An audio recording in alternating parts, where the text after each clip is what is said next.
Olá pessoal, estamos aqui voltando no nosso Pecuária de Decisão, na nossa quarta semana de maio. Mercado turbulento com essa crise de caminhoneiros que nós estamos vivenciando, né? Quer dizer, os caminhoneiros bloquearam as estradas, nós estamos todos aflitos aí com essa situação.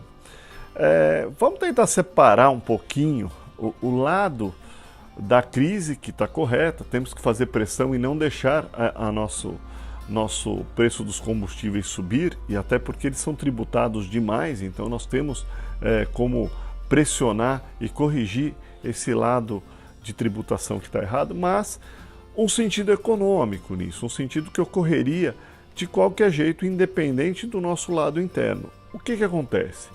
Se nós olharmos os preços do petróleo, eles subiram, né, nos últimos do ano passado, dos 2 últimos anos para cá, eles vêm se recuperando, por uma recuperação econômica, por uma recuperação do mundo, que eu já mostrei para vocês. O preço do petróleo também, naturalmente, ele começa a se recuperar. E quando nós olhamos a questão do dólar, que eu já comentei com vocês, os juros americanos está subindo e, naturalmente, a nossa moeda se desvalorizaria por uma questão de uma economia melhor, mais saudável e mais segura, está chamando moedas para lá, investimentos para lá. Os investimentos estão indo para os Estados Unidos.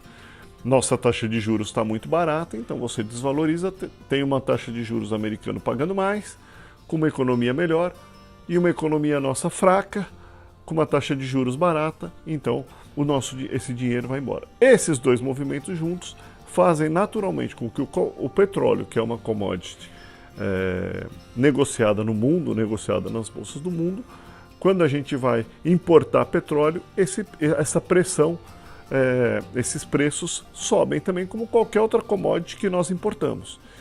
Então, tudo que a gente for importar, por essa desvalorização da moeda, ficou mais caro. E se essa commodity tiver subido lá fora, ela fica mais caro ainda, e naturalmente os nossos preços teriam que se equilibrar com esse mercado, pois senão faz sentido o nosso petróleo ser exportado ao invés de ficar aqui dentro, tá certo?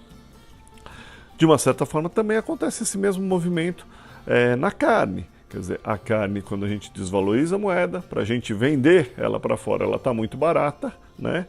A gente deixou a nossa carne muito barata e ela começa a ser exportada. Então nós estamos vendo diversos movimentos no mundo vindo ao Brasil, China reabrindo plantas, Rússia reabrindo plantas, vindo ao Brasil querendo comprar carne brasileira, porque a carne brasileira está barata.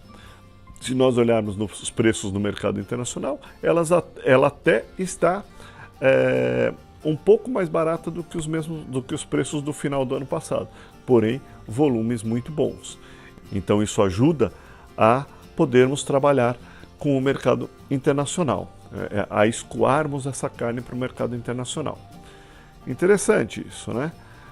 Por um outro lado, nos nossos preços do boi, nós vimos que nas últimas semanas fica difícil de filtrar se foi um efeito dos caminhoneiros ou não, mas as praças de São Paulo reagiram e o preço de São Paulo subiu aí em torno de 3 a 4 reais, saiu de 138 e foi a 142 no final da semana passada. Como a gente vinha alertando, estava próximo a uma resistência de baixa esses preços, e os preços das outras praças começaram a se estabilizar. Não apoiaram ainda essa subida de preço de São Paulo, mas já começaram a dar sinais de estabilização.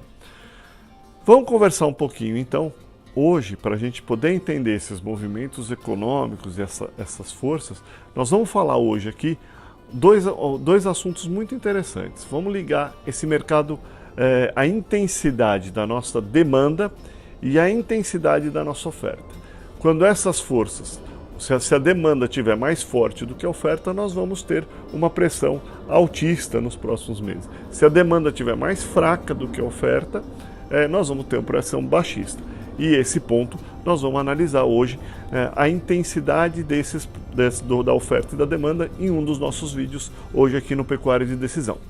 Outro ponto que eu vou evoluir com vocês é olharmos então exatamente como é que está evoluindo as nossas exportações e como é que estão evoluindo o nosso mercado interno, que tem mostrado aí uma fraqueza, e me preocupa ainda a falta de recuperação dos preços da carne em relação ao ano passado. Não vimos ainda esse mercado recuperar. Vamos mostrar isso no detalhe para vocês hoje em outra sessão de vídeos no Pecuária e Decisão. E por último, acabamos fechando um pouquinho esse quadro em termos do nosso probabilidade de queda, fechando esse quadro e podendo olhar um pouquinho para frente, o que deve acontecer nos próximos meses e como é que isso deve se comportar no médio prazo. Ok?